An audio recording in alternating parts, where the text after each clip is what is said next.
product's awesome. Everybody wants to buy it.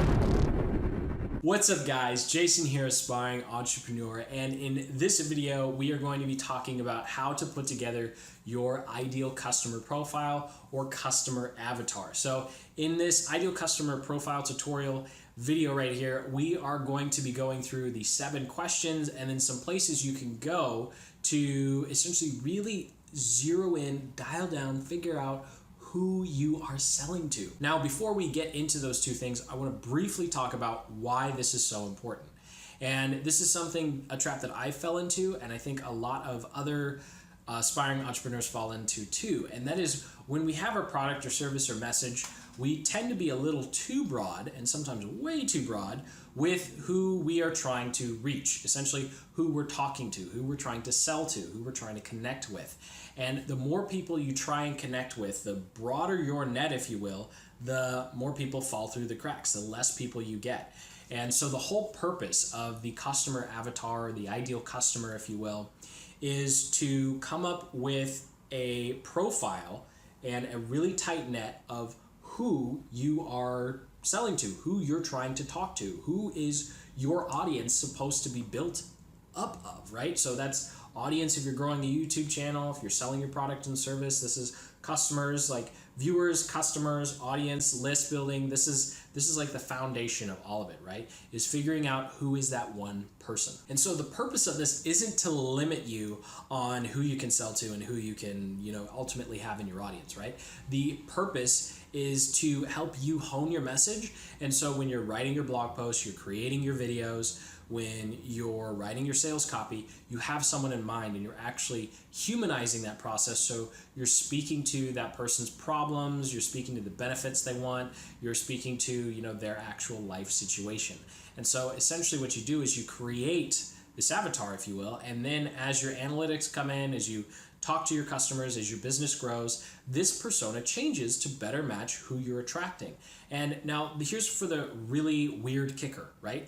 When you actually focus on that one person, it's actually been found that you will attract more people than if you try and focus on multiple people. Now, I know that seems a little counterintuitive, like, wait, Jason, you're saying talk to one person and you're going to get a bunch of people, but that one person that you kind of mold is a representation of thousands, if not hundreds of thousands of people, right? So there are a lot of types of customers or people that you could be targeting for your audience growth or your product, but really there's one ideal. And when you target the ideal, you'll get the fringe people as well. So with that being said, let's go ahead, dive into those 7 questions, and then I will kind of cover another tool that you can use to really, really supercharge this process and figure out exactly who you should be talking to at first. So here are the 7 questions. Who are they? Where do they live? What do they do for fun? What are their demographics, age, marital status, children, income? What do they read, watch?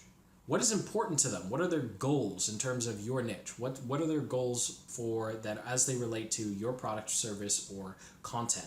And then what keeps them up at night? And that's it. Those are the 7 questions. And the purpose of these questions is to help you begin to develop a profile. So at the end of the day, once you've answered each one of these questions, you should have something like this. Scott Campbell, age 37, 35, 35 to 55, 80,000 joint, location, California, Florida, Texas, Washington, Chicago, New York City, core values, professionalism, providing for loved ones, control, results-oriented, independent, being informed. And then I have 2 short paragraphs here, which is essentially kind of like a brief overview. If he only had 30 seconds to introduce himself, what would he say, right? And so this is a profile that I created for one of my products in the past, right? So when I went and wrote the sales letter and I created the product and I wrote the copy, like I targeted everything as if I was talking directly to Scott, right? And so I have a different profile for my YouTube channel. I have a different profile for other products and services, but most of the time you'll find that when you start out, they're all going to be almost varying differentiations of your kind of one core, and then you can kind of splinter off from there. So that's when it's okay to splinter.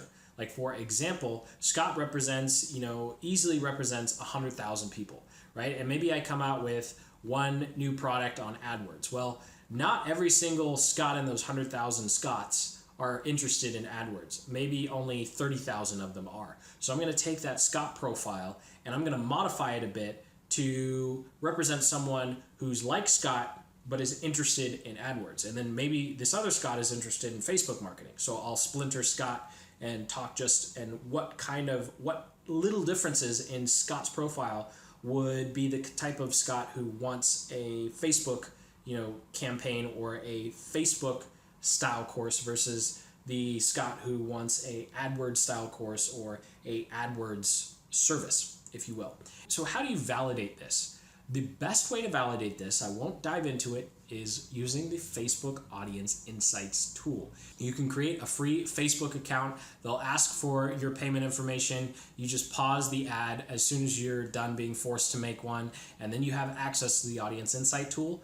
And go in and start playing with the age, the demographics, and see what kind of interest those types of people are looking at. And you might actually come up with an even better picture of who your avatar is. For example, with Scot, I would go over there. I know Scot loves reading Forbes and Wired magazine. So what am I going to do? I'm going to go type in US. I'm going to say 35 to 55 male, and then as an interest, I'm going to put Forbes and I'm going to put Wired. And then what am I going to do? I'm going to go look at the demographics of that type of individual, right? I may find that they also like reading about hunting, or they might like reading about cars, or maybe they really like reading about sports, right? And so you begin to get a better picture of who these people are and who you should be talking to in your messaging, right? Because when you are selling, especially in a digital environment, it's really, really easy to forget that there are real people on the other side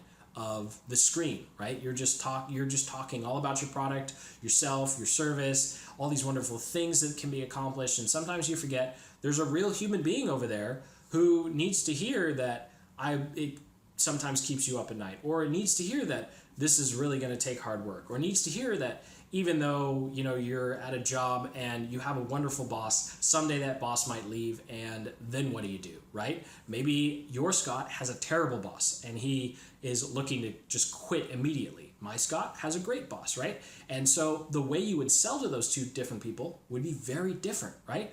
One story you would use has a really bad boss and wanting to leave. Another story you would use has a really great boss and realizing that that great boss is going to move on, and then, Larry from accounting is going to come take over, and Larry's a jerk, right?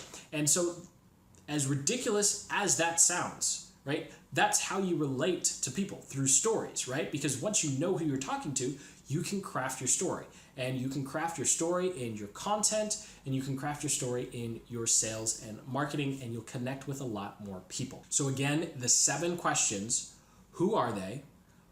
Where do they live? What do they do for fun? What are their demographics? That's age, marital status, children, income, etc. What do they read, watch? What kind of content do they consume? What media are they consuming, right? Because in your marketing, chances are you're going to be doing a lot of content marketing these days, right? So you need to know what kind of media are they already consuming, so you produce content that they really care about and they're actually going to like, share, and keep reading. And then we have number 6, what is important to them, their goals as it relates to your niche.